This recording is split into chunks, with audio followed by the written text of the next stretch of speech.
Mga igsuon, sa ato mga pagbasa karon ato ang makita o ato mapamalandungan kining duha ka mga butang. Pride versus faith. O ang garbo batok sa pagtuo. Una sa unang pagbasa ato nadungog nga si Naaman usa ka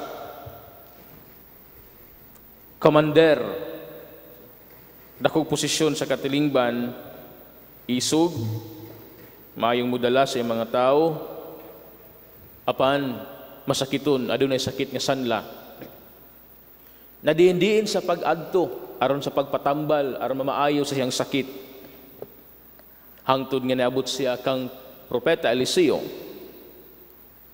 Una, wala siya mutuo dayon o nagbagulbul siya sa pag-ingon o gipasuguan lamang siya ni propeta Eliseo nga paadtuan na paliguan na sa suba sa Jordan. Nagbagulbul siya tungod kay nagtuo siya nga ritual-ritualan siya sa propeta. Munang una nagdumili siya sa pag-adto sa suba, sa pagkaligo sa suba tungod kay para niya mas limpyo pa ang suba sa ilaha kaysa suba sa Jordan. Una nagpakita kini sa iyang garbo. Now, ikaduha nagpakita usab kini kanaton mga tawo.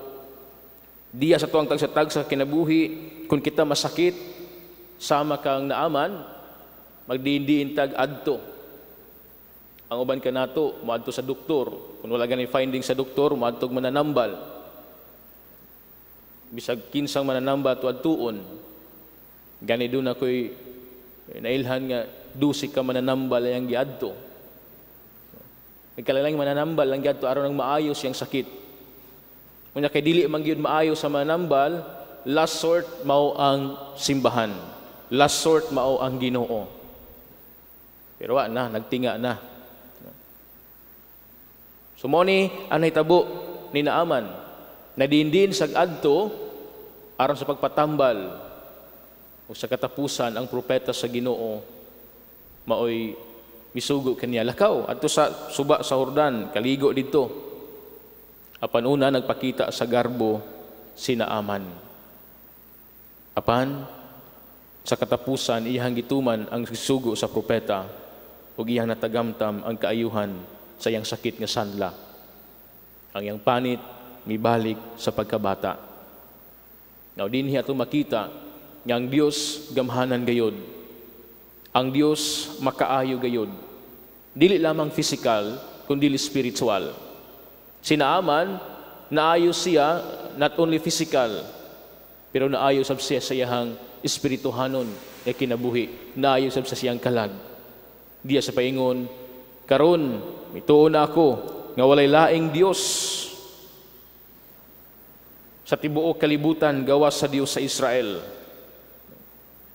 Mituo siya sa Ginoo.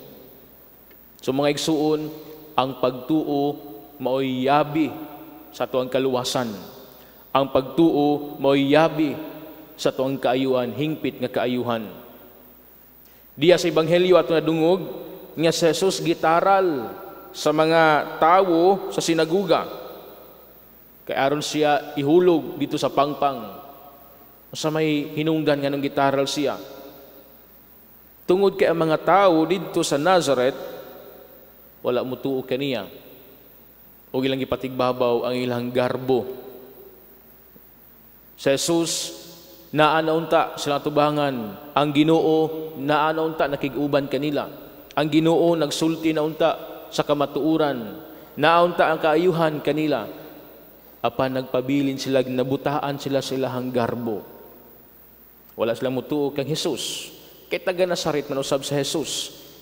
Unya, anak pagayod og panday. Sumunang ilang gi-reject sa Jesus. Ilang gi-reject ang atuang manunubos. O ilang ipatigbabaw ang ilahang garbo. Una makaigsunan ko na ni Kristo, nagpahinumdum usab kini kanato. Ato bang gidawat sa Jesus diya sa tag sa kinabuhi matag adlaw? Wala ba nato gi-reject ang Ginoo diha sa tuang tag sa kinabuhi? Wala ba nato gi-reject ang iyang mga pulong, ang iyang mga mensahe diha sa tong tagsatag sa kakinabuhi. Kung kita magsakit, kung kita adunay balatian, misalig ba kita sa Ginoo? Mituo ba kita sa Ginoo? O ang atong pagtuo sa Ginoo 50-50? Tuo ta sa Ginoo, tuo po ta sa mga mananambal, tuo po ta sa mga albularyo. Ang Dios nag-ingon sa Daang Testamento, ako ning balik-balikon, sa Daang Testamento nag-ingon ang Ginoo. Diya sa basahon sa Deuteronomio, Exodus, Leviticus, kung inyong basahon ang Daang Testamento, ang Dios nagpasidaan kanato, mingon sa ayaw kamo pagsundog sa mga patuo-tuo. Ayaw kamo tigdangob sa mga tigsangpit ug mga espiritu, mga salamangkero, mga diwataan, mga mamamarang ug uban pa. Kay gikasilagan sa Ginoo ang mudangop nini mga butanga. Ug ang mudangop nini mahugawan gayud. Mao ni ang gisugo sa atong Ginoo. Sa atong pagdangop nini mga butanga, nakalapas na kita sa unang kasuguan sa Dios. Kung sa may unang kasuguan sa Dios, ako ang Ginoo nga imong Dios, ayaw pagbaton og laing Dios. Kung mudangop tag sa mga mananambal, mudangop ta sa mga salamangkero, sa mga mananagna, magpatarot card ta, magpatagna ta sa tuang kinabuhi, nakalapas na taniana sa unang kasuguan sa Dios. Unya mahugawan na taniana. Magkasakit na nga to ang kalag ni ana. Sa Bagong Testamento, si Jesus mismo ang miingon ngadto kang Santiago apostol. Kung dunay nasakit diha kaninyo, ipatawag ang mga pari sa simbahan kay magdihog sila sa lana ug ang gahom sa pagampo mag-ayo kanila. Wala moingon si Jesus nga lakaw kamo sa mananambal, lakaw kamo sa albularyo, pagpahimalad kamo didto, pagpatarot card kamo didto, wala mag-ingon ang Ginoo ni ana. Tungod kay ang Dios nasayod siya nga iya kana sa demonyo, iya kana sa daotang espiritu. Mao kini mga pahimangno sa Ginoo. Apan ato ba kining gipaminaw? Ato ba kining gidawat?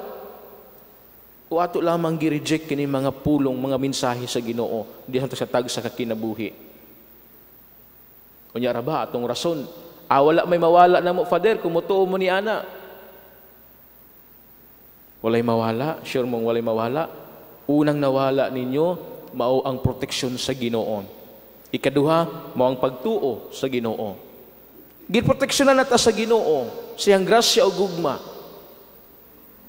Apan sa pagbuhat nato ni mga butanga, atong ginahinay buak ang proteksyon sa Dios until such time nga mamahimot ang vulnerable sa demonyo, muna magkasakit-sakit ta. Labi na ang sakit nga walay finding sa doktor, delikado kay kana. Ayaw ka mo adto og mananambal, kay mosamot hinuon kana. Muna makigsunan ko ni Kristo, atong ihatag atong pagsalig ug pagtuo ngadto sa Dios. Putlo nato atong garbo, kay ang garbo mao kanay makapabuta kanato sa atong pagtuo ngadto sa Ginoo. Putlo nato atong garbo, kay dili ka na makatabang sa atong kaluwasan. Hinunua, maglaglag hinon kana ngadto sa kalayo sa impyerno. Atong ihatag atong pagtuo ug pagsalig ngadto sa Dios. Ang Dios nasayod sa atong kinabuhi. Kay siya may nagbuhat kanato. Siya may naghatag kanatong kusog, siya may naghatag natong kinabuhi. Nganong adto man ta mosalig sa uban, adto ta sa Ginoo mosalig, kay siya gamhanan sa tanan. Ato ipatigbabaw atong pagtuo ngadto kaniya. Sama nga sa katapusan sinaaman, mituo ngadto sa Dios ug naayos siya. Dili lang physical, kundi spiritual. Dili ta magbagahi sa itong kasing-kasing sama sa mga tao dito sa Nazareth, sa mga tao sa sinaguga nga wala mo dawat kang Kristo. Hinunua, ila hinung gi-reject si Kristo ug ilang gitaral ngadto sa tumoy sa ilahang lugar aron itambog sa pangpang. Mamalandong kita niini makaigsunan ko ni Kristo. Gamito nato ang kaalam nga gihatag sa Dios kanato. Aron kanunay natong makita kung unsay maayo. Malikayan nato ang dautan. Karong panahona, ang tentasyon sa yawa, kusog kaayo. Ang yawa, nagtrabaho 24/7, di asang sa tag sa kinabuhi, aron malaglag ang tawo. Kung kulang tagpagtuo sa Dios, kung kulang tagpagsalig sa Dios, nan, malaglag gayud kita.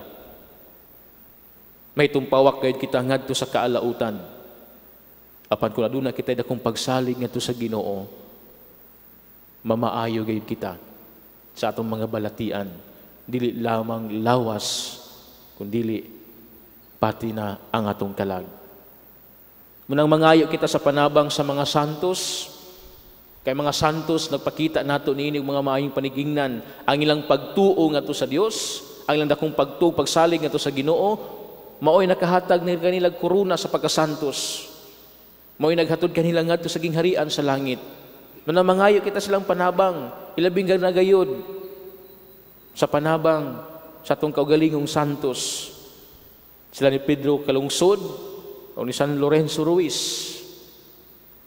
Sila mga Pilipino nga santos, kaugalingon natong santos, pangayo nato ang ilang panabang. Aron sa ingon, kita usab may sama kanila. Nga atong pagtuo, pagsalig sa Dios, ato gayong ihatag ngadto kaniya 100%. Dili 50-50, dili sinigurista, kundi 100% gayod. Muna sa pagpadayon nato ning santos nga Eucharistia, pangayo nato sa Ginoo nga wagtangon niya ang ato ang garbo ug ipatigbabaw ang atong pagtuo ngadto kaniya, aron kanunay kitang maglakat diya sa katarong ug makatagamtam gayud kita sa kahupayan sa atong mga balatian, lawas ug kalag. Hinaot pa unta. Palihog